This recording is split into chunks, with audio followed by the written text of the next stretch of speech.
Selamat pagi, salam sejahtera bagi kita semua. Sebelum memulai perkuliahan pada minggu ke-9 ini, ada baiknya kita berdoa menurut agama dan percayaan masing-masing agar perkuliahan ini dapat berjalan dengan baik. Doa dimulai.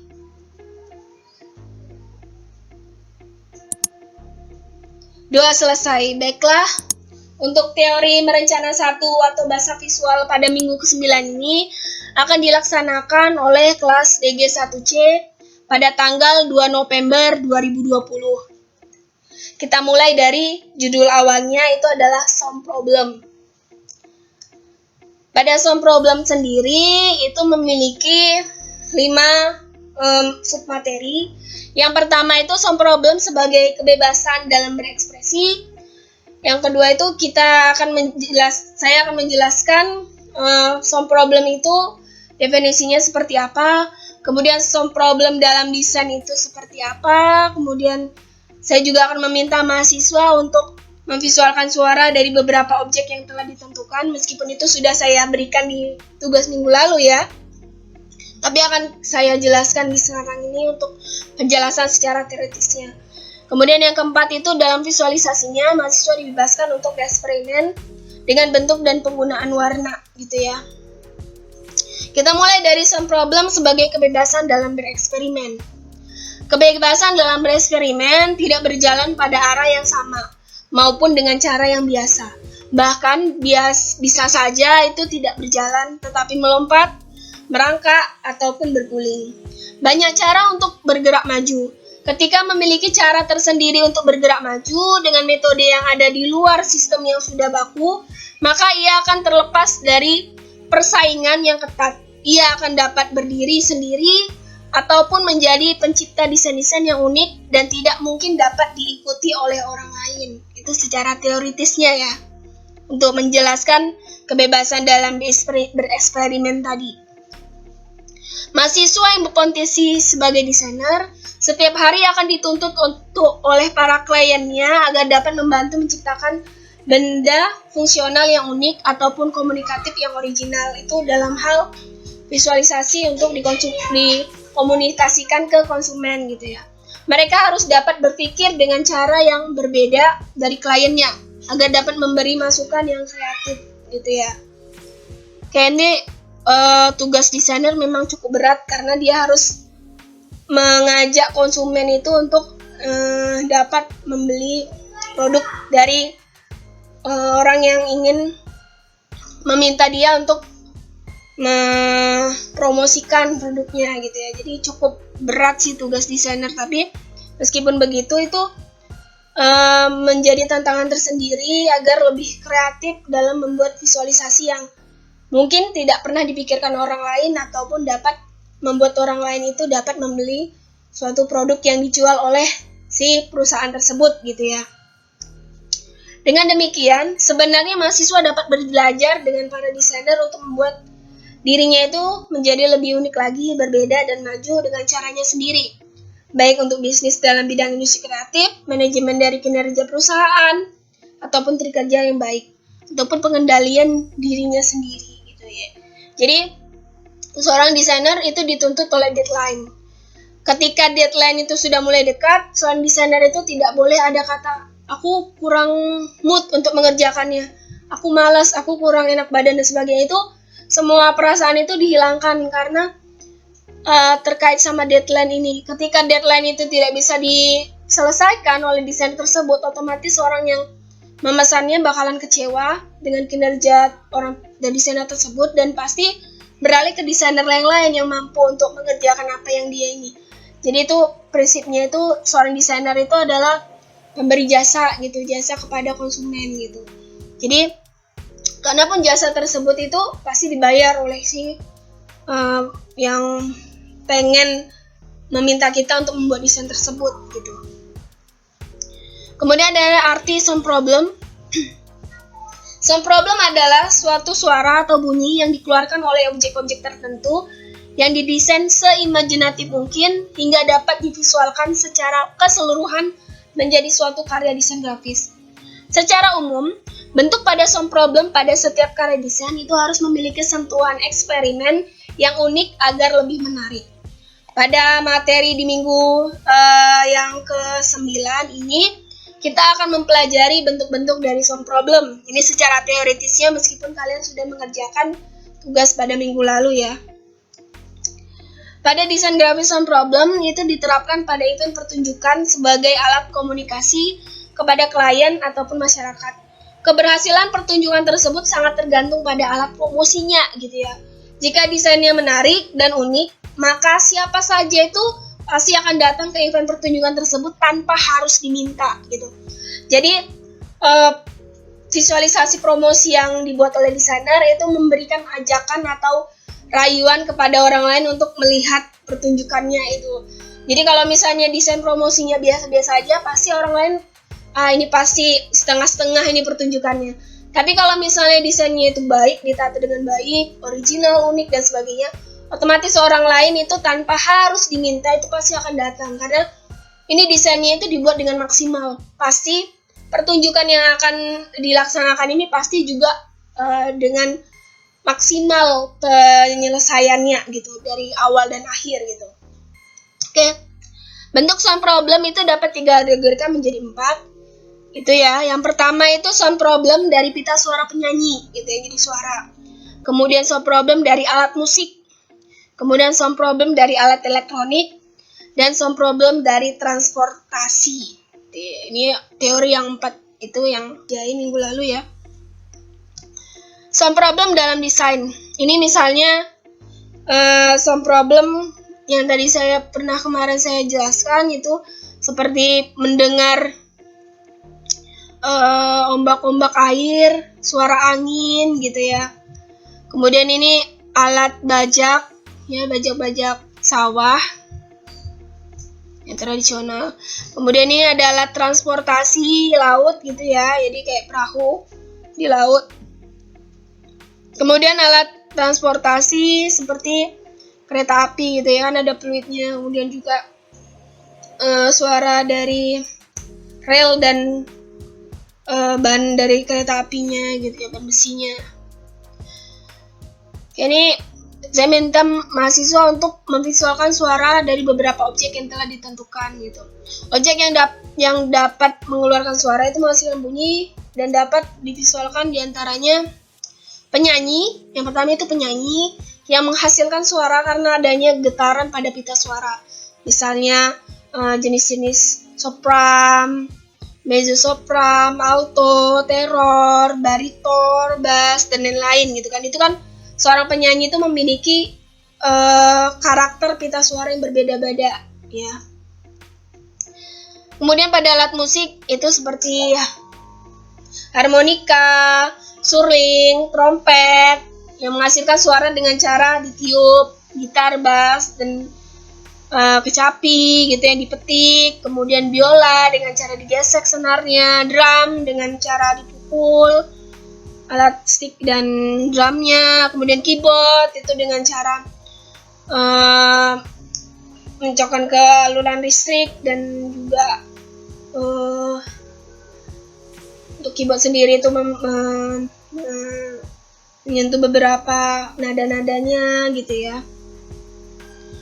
Kemudian ada alat elektronik itu seperti speaker ya, yang bisa mendengarkan suara ataupun musik ataupun video, alarm atau jam beker yang untuk menunjukkan waktu gitu ya, boombox yang menghasilkan suara dengan cara ledakan itu keras gitu ya, dan sebagainya. Kemudian ada alat transportasi seperti alat-alat seperti kendaraan mobil, kereta api, pesawat, mungkin kapal, dan lain-lain gitu ya. Pada bagian keempat ini itu saya akan menjelaskan dalam visualisasinya. Mahasiswa itu akan saya bebaskan untuk bereksperimen dengan bentuk dan pengulangan warna gitu. Eksperimen dengan bentuk dan pengulangan warna lebih pada suatu percobaan visual yang memiliki tahapan proses dan memiliki perencanaan yang matang. Meskipun demikian, eksperimen pada visualisasi sangat membutuhkan konsep, maksud, gagasan, perasaan, maupun keadaan, kemampuan ide yang diwujudkan dalam bentuk yang nyata. Eksperimen bersifat tetap dalam memberikan ataupun mengungkapkan apa yang diinginkan oleh pasar industri kreatif secara global. Selain itu, eksperimen berkaitan dengan kesan apa yang ingin disampaikan oleh klien ketika melihat desain yang diciptakan, khususnya emosi apa yang akan tercermin di wajah mereka ketika melihat desain kalian gitu. Apakah perasaan kagum, perasaan kecewa, sedih, dan sebagainya. Itu harusnya bisa ditangkap oleh si penglihatnya gitu. Makanya itu dibutuhkan sebuah visualisasi yang original dan juga mampu masuk ke dalam perasaan yang orang yang melihatnya. Visualisasi yang eksperimen dapat dikategorikan, ini ada 5 ya. Eksperimen black shell problem misalnya dengan visualisasi sound problem.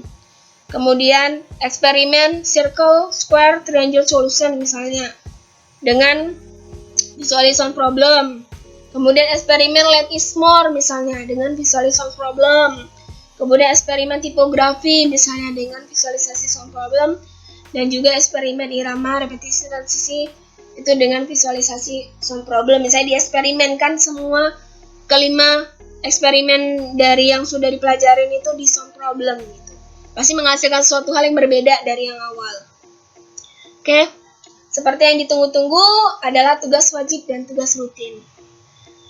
Pada tugas wajib di sini, saya minta kalian untuk menggambarkan satu objek benda yang memiliki kesatuan dengan perdekatan kesamaan unsur desain, kemiripan unsur desain, keselarasan unsur desain, pengikatan unsur desain, dan pengaitan unsur desain, serta kerapian unsur desain. Ini akan saya cantumkan contoh dari kakak kelas kalian. Ya, jadi dapat difokuskan gitu untuk visualisasi apa. Dan jangan lupa untuk tugas wajib ini didokumentasikan ya. Kemudian pada tugas rutin itu kalian mendesain rancangan majalah yang mempublikasikan produk industri kreatif untuk menarik calon konsumen agar memiliki produk yang ditawarkan industri kreatif tersebut. Gitu ya. Jadi ini lebih kepada membuat rancangan cover pada majalah. Biasanya majalah-majalah yang kalian itu kan lebih ke digital. Tapi meskipun begitu itu kan dirancang dengan manual terlebih dahulu untuk diberikan kepada atasan gitu ya. Jadi tidak dibuat grafis dulu, tapi dibuat manual dulu gitu. Oke, karena untuk gambar manual saja mungkin belum bisa diterima, apalagi yang digital gitu. Oke ya. Ini contoh dari kakak kelas kalian untuk tugas wajib. Harus ada kesamaan, keselarasan, kemiripan, dan lain-lain gitu ya. Jadi ini hampir sama visualisasinya seperti siluet, hanya saja objeknya itu mungkin dengan bentuk siluet, tapi di dalamnya itu memiliki penjelasan dari suatu cerita dari si siluetnya itu tadi. Ini kan salah satu contoh, ini mensiluetkan wajah wanita muda gitu ya. Jadi di dalam dirinya itu ada kenangan, dia itu sedih karena hewan peliharaannya itu mungkin sudah ke surga gitu ya. Jadi dia meratapin menangis kesedihannya ya, seperti itu. Kemudian di sini misalnya saja seorang penyanyi gitu ya, penyanyi dia di dalam dirinya itu dia itu memiliki pengalaman mungkin menyanyi di depan ribuan penggemarnya dan sebagainya gitu ya. Kemudian di sini ada suatu tokoh yang dibuat. Jadi tokohnya itu ibarat kata dia sebenarnya manusia, setengahnya lagi robot gitu ya, karena prinsip dalam dirinya itu selalu tidak pernah capek seperti robot dan sebagainya, kuat dan lain-lain gitu ya. Bisa divisualkan seperti ini. Jadi ini di belakangnya dibuat latarnya itu adalah prinsip repetisi, itu dia diulang garis-garisnya itu dari kecepatannya itu. Mungkin zaman dulunya dan zaman yang sekarang gitu misalnya. Kemudian di sini karakter ya dari wanita, kemudian di dalamnya mungkin dia suka sama kehidupan dalam hal bunga dan sebagainya gitu ya. Jadi suatu hal yang wangi, yang indah gitu ada di dalam dirinya. Ini harusnya ditambah dengan hal-hal yang lain gitu. Jadi pada bunga sendiri itu kan tidak hanya sekedar bunga, itu pasti ada mikro-organis yang hidup di dalamnya gitu. Itu untuk tugas wajib. Ini sebenarnya contoh yang salah sih sebenarnya, ini tidak sesuai dengan yang ingin saya sampaikan. Jadi saya akan tunjukkan yang salah juga. Harusnya tidak seperti ini malah seperti cuplikan gambar yang dibuat sedemikian rupa untuk memvisualkan. Ini sebenarnya hal yang salah. Akan saya tunjukkan agar kalian tidak melakukan hal yang seperti ini juga gitu. Ini contoh yang salah ya. Kemudian yang di sini ada karakter seorang wanita gitu ya. Dia ingin menanti seorang kedatangan pasangannya yang mungkin masih jauh datang dan sebagainya, itu divisualkan dalam hal ini. Oke, kita lanjut ke tugas rutin. Pada tugas rutin ini kalian membuat visualisasi cover majalah dengan judul majalah yang dibuat sendiri. Ini judul majalahnya itu adalah visual art. Jadi di sini dijelaskan mengenai visualisasi yang baik dalam desain itu seperti apa gitu ya, diterangkan. Jangan yang lain-lain, fokus kepada judul awalnya visual art. Jadi yang how to colors dan sebagainya itu adalah penjelasan dari visual art di cover tersebut. Untuk peletakan huruf tipografi ataupun boardcard-nya itu sesuai dengan cover majalah aslinya. Jadi harus disesuaikan karena untuk penyusunannya itu harus benar-benar dihati-hatikan gitu ya untuk tulisan. Kemudian di sini dia mengambil majalah Tempo, tapi Tempo kepada majalah Tempo yang lebih kepada desain gitu ya. Apa itu desain, luangkan waktu dan perhatikan biar dapat ilmunya, sebab di zaman yang semakin hinar-bingar ini sangat sulit untuk menempatkan misalnya itu ya. Sebagai penjelasan bahwasannya majalah Tempo ini memiliki isi bukan hanya politik saja ataupun mengkritisi pemerintahan saja, tapi juga menjelaskan mengenai karya-karya desain itu. Jadi penyusunan boardcard dan tipografinya itu harus sama, memiliki karakter yang sama dengan cover. Jadi saya tidak meminta kalian untuk membuat sekemampuan kalian. Ini boleh dicontoh dari cover yang majalah yang sudah ada, itu divisualkan ke arah desain grafis ataupun seni gitu ya. Oke. Dan ini juga dari hal ini mungkin yang karakter ini agak keluar dari yang saya sampaikan itu mekanik. Harusnya ini lebih kepada warna-warna dari mobil tersebut, itu contohnya seperti apa. Ini sebenarnya visualnya bagus, tapi inti yang saya minta temanya itu keluar dari situ. Jadi boleh menampilkan visualisasi otomotif, mobil ataupun yang lainnya, tapi lebih mengarah kepada penjelasan warna, penjelasan desain gitu ya. Oke.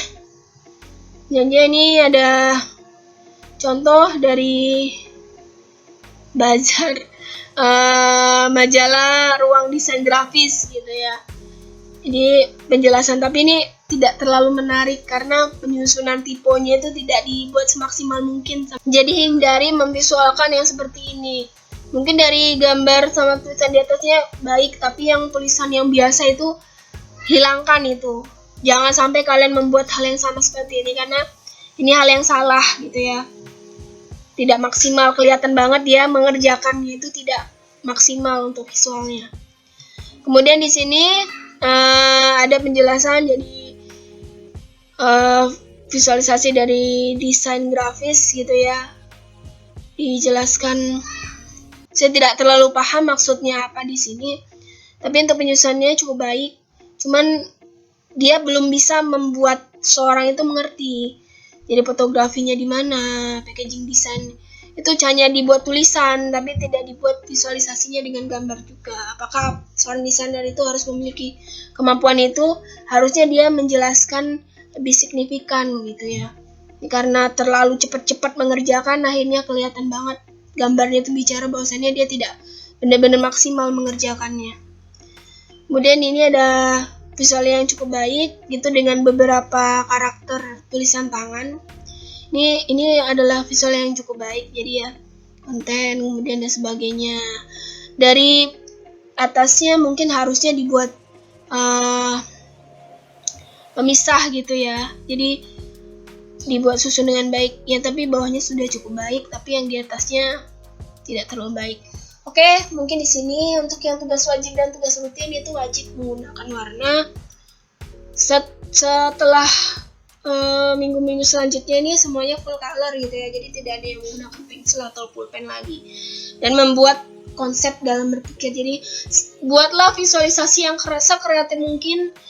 Jangan nggak remeh gitu ya mata kuliah ini, karena saya selalu sampaikan tugas wajib ini adalah yang paling penting. Ini nanti kalau misalnya kalian itu pasti memiliki tingkat yang lebih baik, bukan semakin menurun ya ke belakang-belakang, tapi semakin baik. Jadi jika ada pertanyaan dari materi silahkan disampaikan di grup. Sampai ketemu di minggu ke-10. Saya akhiri perkuliahan dengan Assalamualaikum warahmatullahi wabarakatuh.